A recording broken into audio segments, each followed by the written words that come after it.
జీహెచ్ఎంసీకి 2654 కోట్లు కేటాయిస్తే 1200 కోట్ల విడుదల చేశారని బారస ఎమ్మెల్యే వివేకానంద అన్నారు. శాసనసభలో ఆయన మాట్లాడారు. ఓఆర్ఆర్ రుణానికి 2000 కోట్ల అభివృద్ధి పనులకు 500 కేటాయించారని చెప్పారు. ఓఆర్ఆర్ రుణం అభివృద్ధి కోసం హెచ్ఎండిఏకు నిధులు కేటాయించిన వాటిని ఖర్చు చేయలేదని విమర్శించారు. జలమండలికి 3385 కోట్లు కేటాయిస్తే రుణాలకి 800 కోట్లు విడుదల చేశారని, రాయదుర్గం నుంచి నడిచే మెట్రో రైలు సర్వీసును రద్దు చేశారు.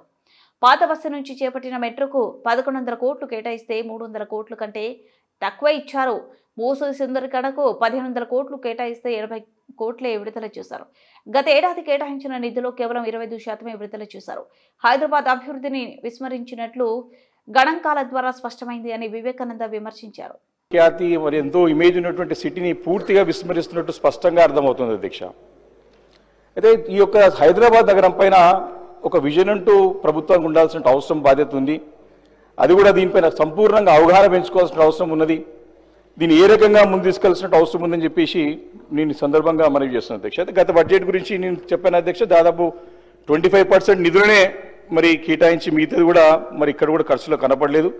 ఈ సంవత్సరం అధ్యక్ష జీహెచ్ఎంసీకి ఈసారి 7582 క్రోడ్స్ గవర్నమెంట్ జీహెచ్ఎంసీ డిమాండ్ చేస్తే దాంట్లో 3101 క్రోడ్స్ మాత్రమే కేటాయించి దాంట్లో 40%నే ఇస్తానికి ప్రభుత్వం ముందుకు వచ్చింది అధ్యక్ష. ఈ పైసలు మరి ఈ డబ్బులు ఎలా ఇస్తారో అనేది కూడా దీంట్లో స్పష్టత లేదు. హెచ్సిటీ కోసానికి 4000 కోట్లు అడిగితే అధ్యక్ష 2654 క్రోడ్స్ మాత్రమే ఇచ్చారు అధ్యక్ష. భూసేకరణకు 400 కోట్లు అడిగితే అధ్యక్ష ఇచ్చింది 18 కోట్లు మాత్రమే అధ్యక్ష, అంటే కేటాయించింది. అంటే ఇక్కడనే అసలు సంగతి అంటే సీరియస్నెస్ ప్రభుత్వం యొక్క కమిట్మెంట్ అనేది ఇక్కడనే అర్థమవుతుంది అధ్యక్ష. ఎందుకంటే పనులకు 2654 కోట్లు కేటాయించారు కానీ భూసేకరణకు మాత్రం నిధులు కూడా సరిపోయేంటే 18 కోట్లు, 400 కోట్లు అడితే 18 కోట్లు ఇచ్చారంటే భూసేకరణ కాదని చెప్పి స్పష్టంగా అర్థమవుతుంది అధ్యక్ష. అంటే మళ్ళొకసారి ఇది కేవలము కాగితాలకి మాత్రమే సాటిస్ఫాక్షన్ చేసే విధంగా, క్షేత్రస్థాయిలో సాధ్యపడని విధంగా స్పష్టంగా అర్థమవుతుంది అధ్యక్ష. ఈ రకంగా ఎట్లా ముందుకు పోతారని ఖచ్చితంగా మంత్రి గారు తన సమాధానంలో చెప్పాల్సిందిగా నేను వారిని డిమాండ్ చేస్తున్నాను అధ్యక్ష. అదేవిధంగా జలమండలి మీద అధ్యక్ష ఇప్పటికే 1500 కోట్ల రుణం ఉంది అధ్యక్ష. గోదావరి 2-3 దశల కింద మరో 2250 క్రోడ్స్ భారం మోపనున్నారు.